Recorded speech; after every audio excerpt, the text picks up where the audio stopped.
Hello and welcome to another session in mathematics. In this session, we'll be looking at the topic indices. But before that, let us look at the previous lesson. Welcome back.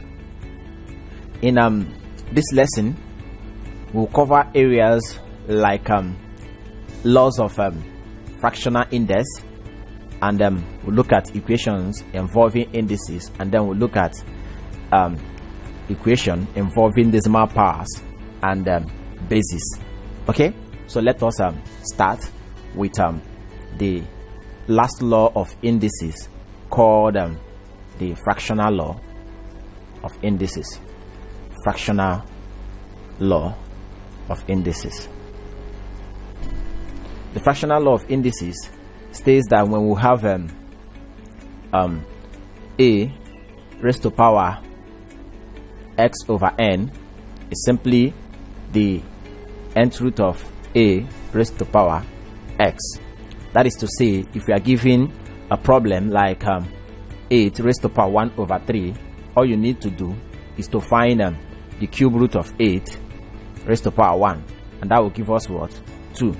If you are given 8 raised to power 2 over 3, all we have to do here is to find the cube root of 8 and then find the square root of the cube root of 8, and the cube root of 8 will give us what? 2, then raised to power 2, and that will give us what? 4. Okay, do we understand? So let's go over to the topic of today, which is equations involving indices. Equations involving indices. Okay, let's take some examples in this. If we have the number 9 raised to power x minus 1 to be equal to 27 raised to power x plus 1, how can we express this? Okay, this is very simple.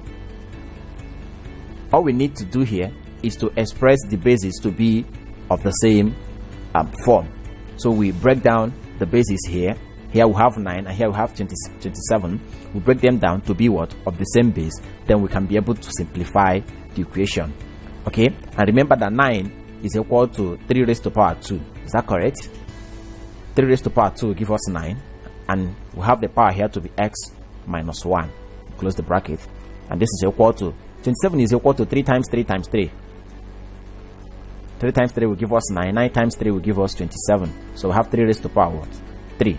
So we have 3 raised to power 3 into x plus 1. Is that correct?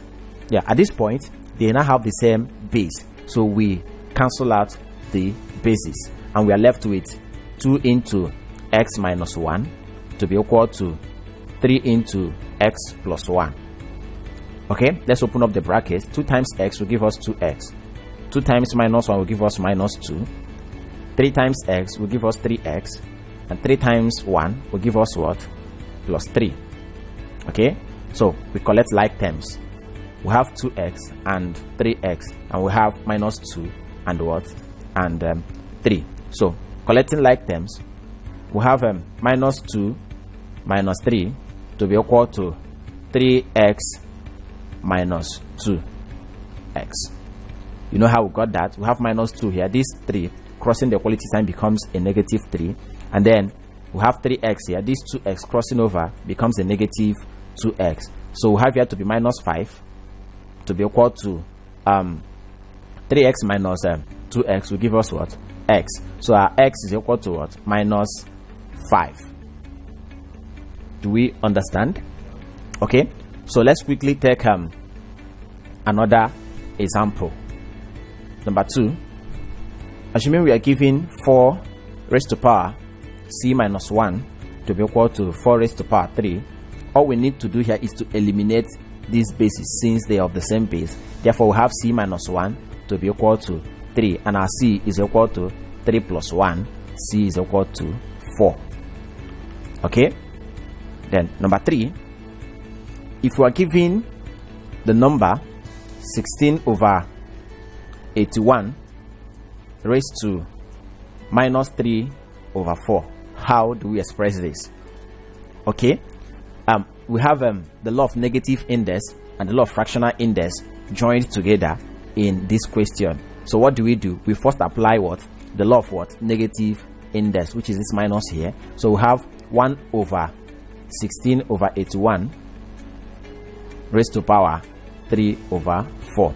Then applying the law of fractional index, we then take the 4th root of 61 and what? 81, then raise them to power what? 3.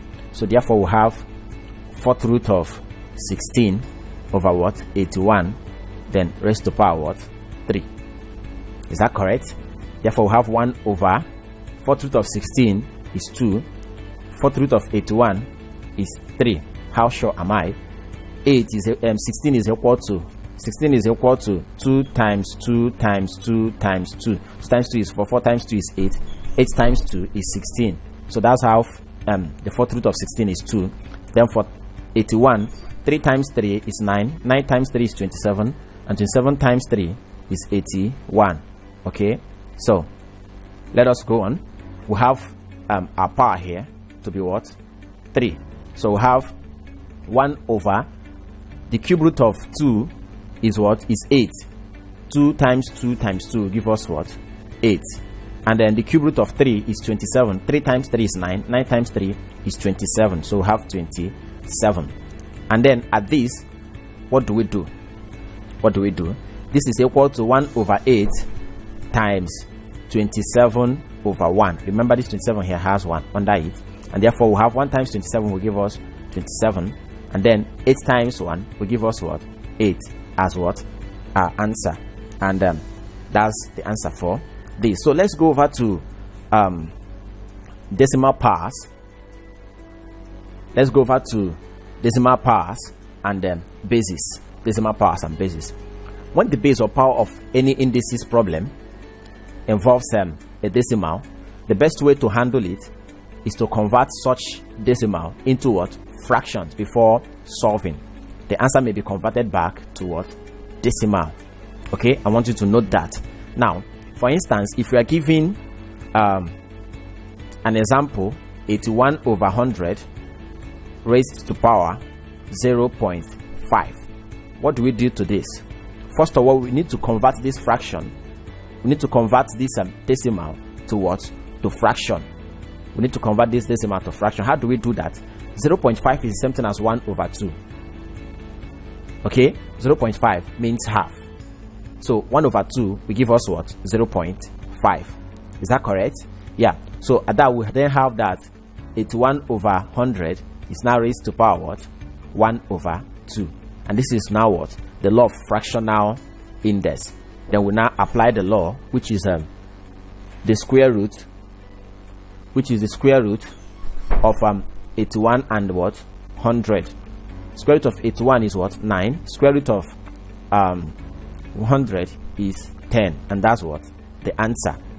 Okay, let's take one more example. We have 0.027 raised to power 1 over 3. Okay, you agree with me that 0.027 is something as 27 all over 1000. By standard form we did sometime in our class. I told us that what we do here is to count this as 1 and then count every other thing to become 0. So this is 1. We have 1, 2, 3 as what? 0. That's how we got this. And the power here is what? 1 over 3. So that means we should take the cube root of 27 and what? 1000. And the cube root of 27 is 3. Cube root of 1000 is 10. And that's the answer. Then if you like, you can still convert it to be in decimal form, and 3 divided by 10 is equal to 0.3, and that's what? The answer. Okay, to refresh your memory on what we've done so far, kindly take the test on the screen. Welcome back. So far we've been able to cover the fractional law of indices. We've talked about equations involving indices, and we've also talked about how to solve indices involving decimal basis and powers. And I want to encourage you to use the lesson note on the platform for better information on the topic we've just covered. And feel free to drop your questions or comment on the comment section if there's any problem or challenge encountered. Okay, we'll stop here for today. In our next class, we'll go over to logarithms of numbers. Until then, stay safe and bye.